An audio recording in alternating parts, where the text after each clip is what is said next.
Cardi B is bringing back proper album rollouts. That's it.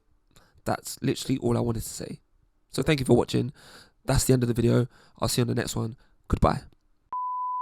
No, but all jokes aside, Cardi B is bringing back proper album rollouts, and her new album, Am I That Drama, could be a watershed moment for not only the music industry but the entertainment industry as a whole. And I'm going to throw Sabrina Carpentar into the mix as well, but more on her a little bit later in this particular episode. In the run-up to Cardi B's album, Am I That Drama, I feel like I've seen Cardi B more times than I've seen my actual mum in the last few months. She has been relentless and she has been everywhere. Now, I'm not praising her for doing what she should be doing as an artist, making music, but in my opinion, over the last decade, over the last 15 years or so, artists they've gotten so lazy. They have gotten so lazy, it's actually become a joke. Back in my day, I'm not going to tell you how old I am, but back in my day, an album being announced was an event. An album rollout was an event. You would see posters plastered on bus stops. You would see the artist doing multiple radio and TV interviews. You would see the artist doing surprise performances, pop-up shows, late night TV shows, magazine covers, the lot. There was even this era where managers, label execs, people that look after artists would orchestrate fake controversy in order to get public attention. So you'd see them getting papped outside of a club. You would see them caught on a date with a fellow celebrity. You would see them calling out other artists in the press. MCCA. Make celebrities celebrities again. Now, an album rollout consists of going on a Kai Cenat stream and shaking some ass and eating some chicken wings. That feels racially charged. That feels racially charged. I mean, I didn't mean it like that because... Do you know what? Let's just move on. Even here in the UK, we would have new girl bands up at the crack of dawn, singing on British television, hoping to capture new audiences and new fans. And releases weren't just about music, they were about identity and brand building. Then along came social media, and suddenly everyone just got lazy. Artists, labels, execs, managers, everybody that works in music, everyone just got lazy. Now, announcing a new single, a new album is just a countdown on Spotify, or it's just an Instagram post, and the artist might do the occasional interview here and there, but that's it. Don't really get much more out of them. And I genuinely can't remember the last genuine musical cultural moment. The worst thing about this new social media era is that every artist and every creative has become unnecessarily nonchalant. And this is an overgeneralization, but artists specifically, a lot of these newer artists are sometimes trying their absolute hardest to be cool and to be mysterious, and to be seen trying is now considered cringe and uncool. And I hate it here. I hate it here. Mum, can you pick me up from school? I want to go home. I'm scared. I don't like it here. Artists now lean so hard into their built-in fan bases online that they've stopped promoting their music to the wider public. So that excitement, that anticipation, the build-up that you would get in the run-up to an album, that's gone. That's completely gone. And now albums and music just feels like a disposable TikTok trend, and you'd get 3 days of noise at best and then nothing but radio silence. But we are in the year 2025, and suddenly, for whatever reason, it feels like artists care again. Well, some artists, and to be honest, it's the women that are bringing it back, because I've already spoken about Cardi B. Her new album is being rolled out like it's a flipping Hollywood movie. Sabrina Carpentar, I've already spoken about her. She is at every award show, every festival, every TV performance. She is working her rollouts and her music like she is a politician in an election year. Doechii, she is the same. And you know what? It's working. it is working, because music at best isn't just background noise, it is culture, and culture needs storytelling, spectacle, and anticipation. So, on today's episode of Small Talk, we are going to talk about Marca, M-A-R-C-A. Make album rollouts cool again. Hi, what's going on? My name is Ore. I am a presenter, broadcaster, cultural commentator, and all-round creative idiot. And welcome back to another episode of Small Talk. This is where I sit in my bed and I dissect the world of news, sport, entertainment, popular culture, fashion, and everything in between, but aim to delve that little bit deeper than beneath the surface. Maybe I've just become that older man that spends far too much time reminiscing about the years gone by and my childhood and the fun moments of my youth, but I really do feel like the 1990s and the 2000s were a golden era of music, and it was also the golden era of album rollouts. And it wasn't just a time where people would go and buy physical CDs and people were wearing oversized clothing. It was a period of peak theatrical album promotion. If you were dropping a project back in the day, you weren't just releasing music. You knew that this was potentially the only moment you may ever get to truly announce yourself on the world stage, and you were basically staging an era-defining cultural campaign. Now, I'm going to whisper, because I know we don't speak about him anymore, but Kanye West. I remember the run-up to the College Dropout being dropped, and you could not avoid this. I mean, to be fair, in the present day, you still can't avoid him. But back then, you could not avoid this man. In fact, we all know the story of Kanye West. We all know the story of Through the Wire, how he shattered his jaw and it had to be wired shut. That man was that much of a creative sicko that he used that life-threatening event to his advantage to write, produce, and promote his debut single about that tragic event that he experienced, because he knew that he had something the world needed to hear. And the rest, as they say, is history. He knew in that moment that he may never get an opportunity like that ever again, so he was not going to let a broken, dislocated, shattered jaw stop him. That was 2003, 2004. I don't know if the artists of today have that same level of desire, drive, and hunger. Now, I will say, I don't think anybody should be trying to emulate Kanye West in the present day, so let's just move on to the next part of this episode. Back in the day, the record labels and music labels had way more power and way more influence. And they would sit in these ivory towers and they would sit in these meetings and they would map out an artist's career from start to finish. And more often than not, the artist that they invested heavily in, it would end up working. They would drop a lead single months in advance. Often it would be accompanied with a big budget music video targeting new audiences and potentially new fans. And then that song would be beaten to death. It would be beaten to death on the radio stations, on MTV, VH1, and it would be beaten to death in the clubs as well. I should probably stop mentioning death. It's not really family friendly. I should stop mentioning death, but it really was death by suffocation and submission. It was all well thought out and well planned. Prime example of this, Britney Spears and Hit Me Baby One More Time. This single was so monumental and so powerful, it basically announced Britney Spears as a musical force before the single had even gone anywhere.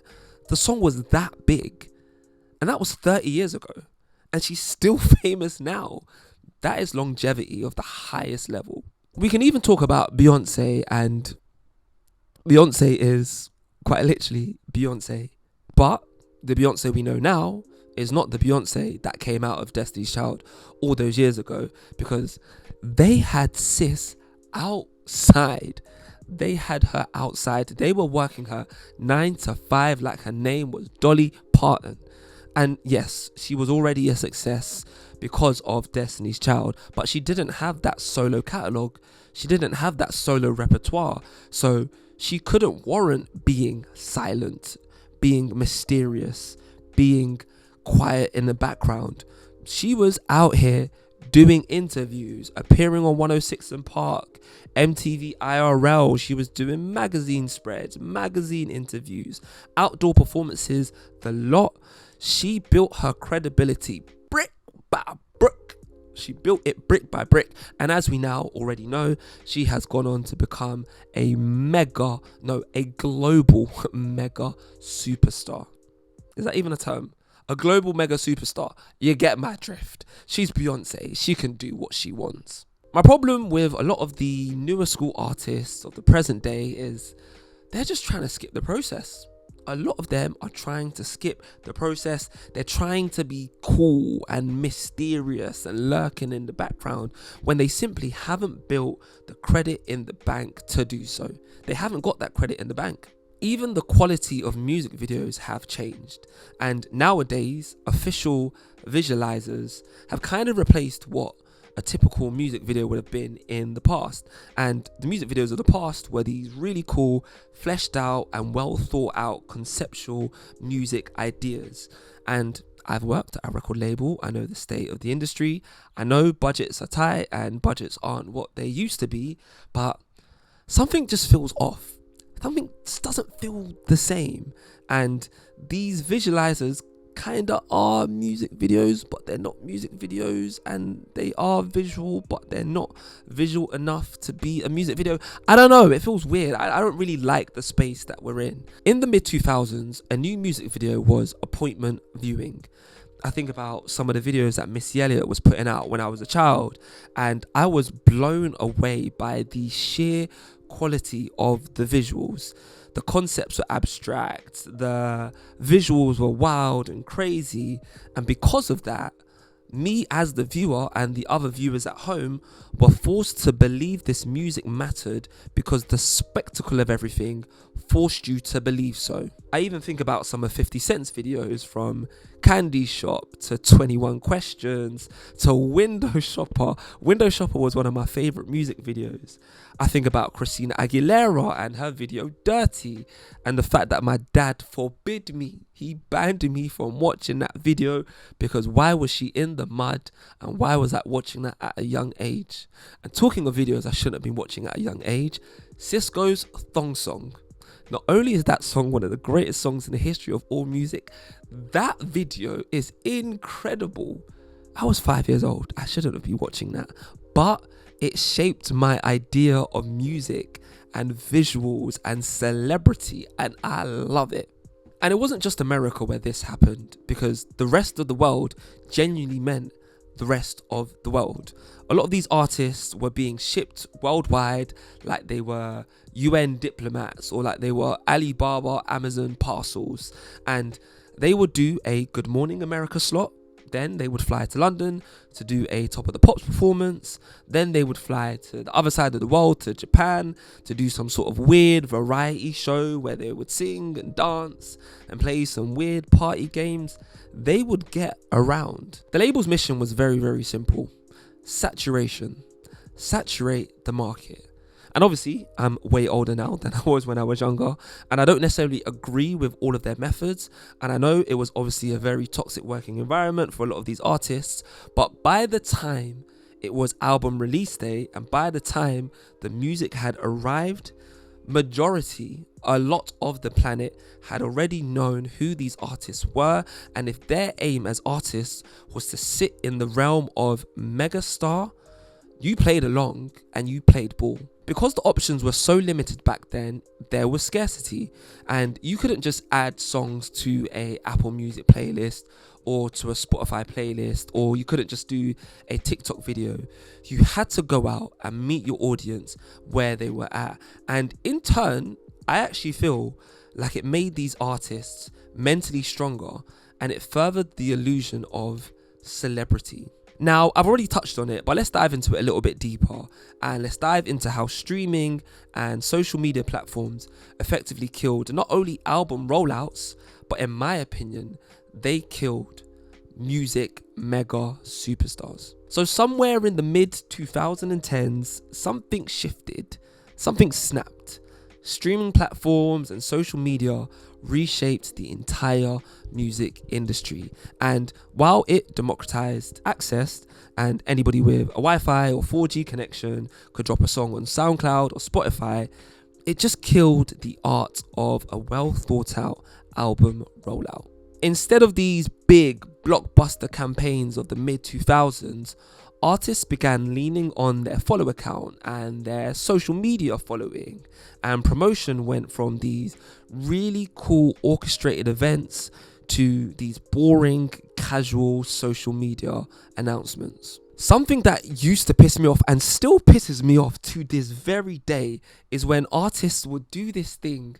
It pisses me off. They will do this thing where they will delete or archive all of their pictures on their social media, on their Instagram, and go incognito. I hate it. I hate it so much. They would change their display picture to black. They will post something cryptic in their bio. And then after 48 hours of silence, or maybe a week's worth of silence, they will come back and drop the cover art for their new album or their new project. And that would be how they announce their music. I hate that shit, man. I don't know who started that trend. Who did it first, but I want to go back in time, and I want to go back in time and throw tomatoes at that person. Boo, whoever that was. I hate it so much. It is so tired, and it is so boring, and it is minimal effort. It's like you don't care. And in my opinion, if an artist is still doing that as an album rollout in 2025, we should collectively, all of us, come together and ban that artist from ever releasing music. I don't care how talented they are. I don't care how gifted they are. I don't care how famous they are. It is boring, it is lazy, it is tired, and I hate it. Make me care. Make me care. Now, I get it. Times move on. Things evolve. You can't be a prisoner of nostalgia. But as a result of this, the anticipation, the storytelling, the narrative building, all of that has eroded. It's completely gone. And it's even more frustrating, especially in the current day and age where tour companies and live agencies are charging insane, astronomical prices for concert tickets, and something's just off in the entire ecosystem, and it needs to be fixed. Music releases started to feel disposable because they were now disposable. It also had this weird knock-on effect where it forced artists, producers, music makers to feel like they had to drop a new album or a new project every single year, because the album that they released the year before, it already had such a short life cycle and people had already moved on.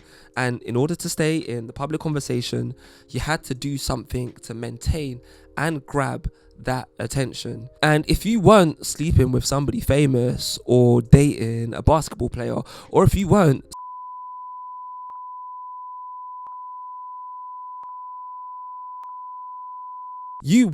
getting attention. Try and guess what I bleeped out just there. Burna Boy is one of my favorite artists. Actually, wait, hold on, let me show you. Burna Boy is quite literally one of my favorite artists. I am a massive Burna Boy fan, but he's released way too much music. In the last 6 years, he has released 6 different albums. It's just not necessary. It's really not necessary. Kendrick Lamar, on the other hand, great album. Dodger Blue, one of my favorite songs, alongside Reincarnated. To be fair, the whole album's flipping incredible. But Kendrick Lamar, on the other hand, he takes his time with his art. He goes away. He lives life. He experiences the world. He meets new people, new cultures, new food, new perspectives. And when he does come back, he comes back with something to say. And every single time, it is a moment. He's not rushing and forcing himself to put out any old project just for the sake of it. And is one of the reasons why he is one of the greatest artists of all time. Then there was the surprise album drop era, and this was another period of time that really irritated me and really irked my soul. Sorry, I get really passionate about music, and these things really annoy me. Beyonce, is Beyonce, as we've already established. In 2013, I think it was 2013, 2014, she pulled off one of the greatest things I've ever seen in music. She pulled off a surprise album, and it was genius because it was innovative, it was rare, and it was perfectly executed. But you have to remember, she's Beyonce, as in the Beyonce knows. Not everyone is Beyonce. In fact, there are very few people that can even match Beyonce's level of star quality. At that stage in her career, Beyonce could get away with it because, as I've said already, she was Beyonce. But the music industry, in its infinite short-sightedness, copied that exact tactic without the same panache or strategy as Beyonce's team. And suddenly, everybody under the sun thought that skipping promotion and just dropping an album in the middle of the night was the way to go. Drake, Frank Ocean, Eminem, and to be fair, they could get away with it because they already had the same audiences and the same massive followings. But disrespectfully, you would get these random rappers, these random whoever they are from downtown Alabama, dropping a surprise album in the middle of the night on a Friday evening. And surprise, surprise, my brother in Christ, nobody knows who you are. We don't know who you are, so we don't care about the music. And if you don't get your ass in that radio studio and promote this album, nobody's gonna listen to it. In fact, nobody did listen to it because it was a 2-pack of ass. Sorry, I'm getting really hot and heated. I need to calm down. I need to take a breather. The lack of album rollout. Sorry, I can't take myself seriously. This episode is fun. I'm really enjoying this episode, as you can see. Anyway, the lack of album rollout didn't feel exciting for us consumers because, as I've said already in this episode, it just felt lazy. It felt really lazy. And if you as an artist and as you as a musician didn't care or didn't bother to try, why should I, as a listener, as a consumer, be bothered to tap in and to consume? New Music Friday would happen and new albums would drop and they'll trend for a couple of days over the weekend. And by the Monday, the internet had moved on to, I don't know, Ice Spice shaking what her mother gave her. And you know what? I'm going to keep it with Christ. This is a family show. But you can imagine what I'm thinking of. No, behave. We are now living in an age where there is a wrestle for attention, and because there is so much content, you have to go out of your way to make people care, regardless of who you are, regardless of how famous you are. And I don't have a problem with Kai Cenat. We're going to talk about Kai Cenat a little bit later. I saw Mariah Carey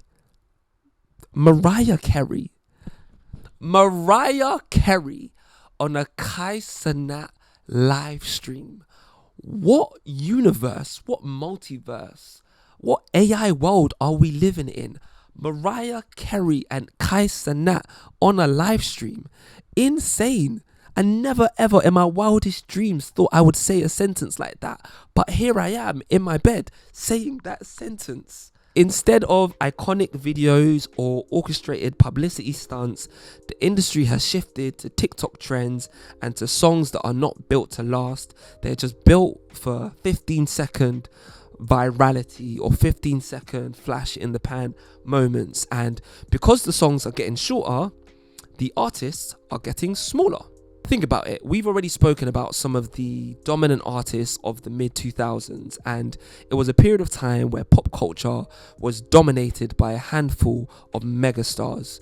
Beyonce, Pink, Usher, Kanye West, Jay-Z, Britney Spears, Justin Timberlake, to name a few, and their rollouts made them unavoidable.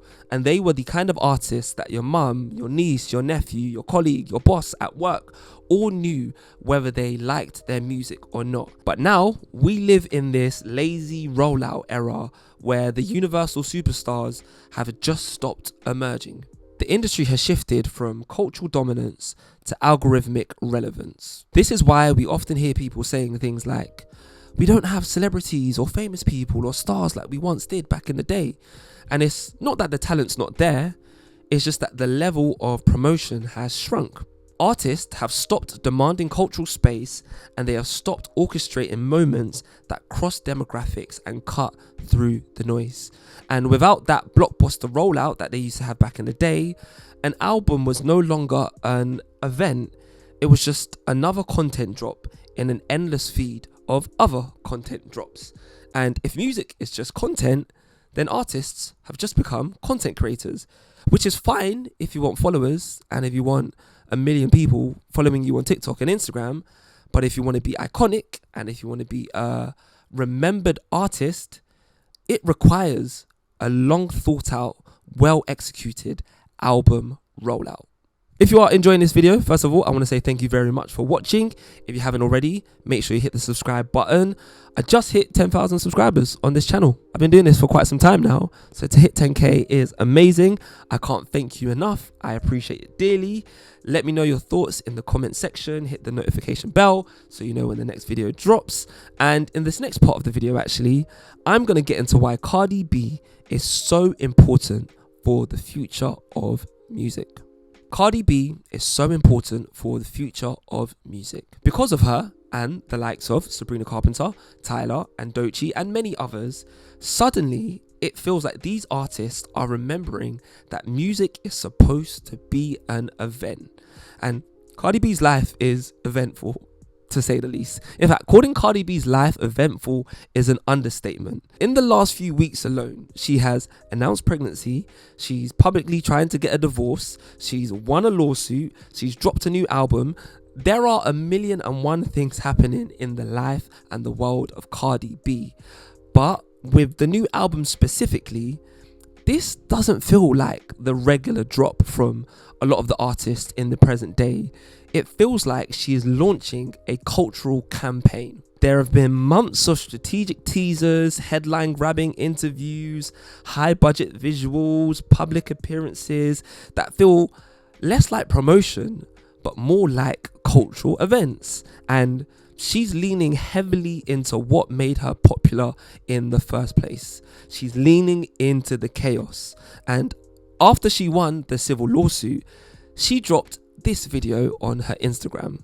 Am I the Drama CDs Court Edition? Okay, so I got this one right here. I got this one. Hold on. I got the black hair version. I ain't got the first day because you know my wig was messed up. I ain't did that one. And then I got this one right here. They cost $9.99, and just because I won the verdict, guess what? I still gotta pay these lawyers. So if you could donate $9.99. She's releasing a special courtroom edition CD that showcases the different viral hairstyles throughout the duration of the trial. It's genius. It's genius. And then a few days later, she went on the streets of New York in Harlem, selling her CDs and her vinyls like one of the many street vendors that you would find in the hood. And then there was another video that she posted when she was in the Atlantic Records boardroom. Atlantic Records have done some deduction to my album's budget. So the new check has arrived and been received. And the new budget is $50. Not only is it great comedic timing, but the self-awareness is incredible. And there's even a hint of irony to everything. There's a hint of irony to how she's rolling out this album, because we all know what she's doing. We are all aware of it, but we're all playing along because it's so refreshing to see. Cardi B understands that her brand isn't just music. Cardi B understands that her brand isn't just music. It's personality, it's spectacle, and it's drama. It's literally in the title of the album. And she's reminding the industry that audiences don't just want sound, they want story. They want narratives. And Sabrina Carpentar, she is exactly the same. Because ever since Sabrina Carpentar dropped Espresso, she dropped that song and she has not looked back once. Every single has its own distinct visual identity, each feeding into the larger narrative of her album era. And I saw this Apple Music interview that she did with Zane Lowe recently, and honestly, I stood up in my bedroom and I applauded. I applauded because both her and her team understand not only who influences her, they understand how to portray her as a modern day star. We are living in an era where many artists are sitting back and waiting for viral moments, or they're sitting back and waiting for things to happen for them. Sabrina, on the other hand, she is going out knocking on doors. She's putting in the grind. She's making herself unavoidable. She's making sure that when her music and when her album drops, it's not just going to her fans, but it's reaching your aunt, your co-worker, the random guy in the gym that doesn't even like pop music. She is making it unavoidable to not see her face and to not hear her music. She is hungry. So where does that all leave us for the future? Well, I'm hoping and praying that this is the start of a shift in the industry, because after a decade of disposable surprise drops and half-hearted Instagram announcements, I hope the new generation of stars realize a rollout is not just promotion, it's myth making and it's storytelling. Oh my God, I completely forgot. As much as we're talking about the women, I got to give my props to Clipse, because their album Rollout has been one of the best things that I've seen in music in the last decade. It's been so good. They were at the Vatican, the Roman Catholic Church, talking about and pushing, and I've never seen that in my life. Clipse, I take my headscarf off to you. We live in an attention economy where every TikToker, YouTuber and streamer is competing for eyeballs. Artists can no longer sit and afford to be passive. A big rollout is not only a way to cut through the noise, it's a way of saying, I'm bigger than the algorithm.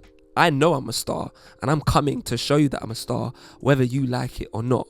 Creating anticipation, building cultural moments that extend beyond fan bases and give artists longevity makes errors, not just content. And I mentioned Kai Cenat already. Stop forcing artists to go on Kai Cenat's live stream. Stop it. It's tired. It's boring. I'm over it already. And I've noticed something recently in Kai Cenat's current Mafia-thon, and I find it particularly interesting, and I'm probably going to write about this a little bit later. But artists are now going on Kai Cenat's live stream and doing live PAs. It almost feels like the new 106 in Park. But as much as I like Kai Cenat, he doesn't have the same journalistic line of questioning or content ideas to really bring out the personality of artists. I don't know. It's an unfleshed idea, which I'm going to probably do another video on a little bit later. If more artists take a leaf out of Cardi B, doechii, Sabrina Carpentar's book, we could be heading back to an era where albums feel like events again, where spectacle returns and artists are once again fighting not just for streams, but for cultural dominance. MCCA. Make celebrities celebrities again. If you made it to the end of this video, thank you very much. If you enjoyed it and you liked it, don't forget to hit subscribe. And while you are here, click on the screen right here. This is a video that I did about why I feel that streamers and streaming content is rotting the brains of our young people. And here is another video that I did on the quiet rivalry between Black Americans and Black Brits. And if you want to go and laugh, go and have a look at the comments of that particular video, because it's interesting. It's a lot of fun. Thank you once again, and I'll see you on the next video. Goodbye.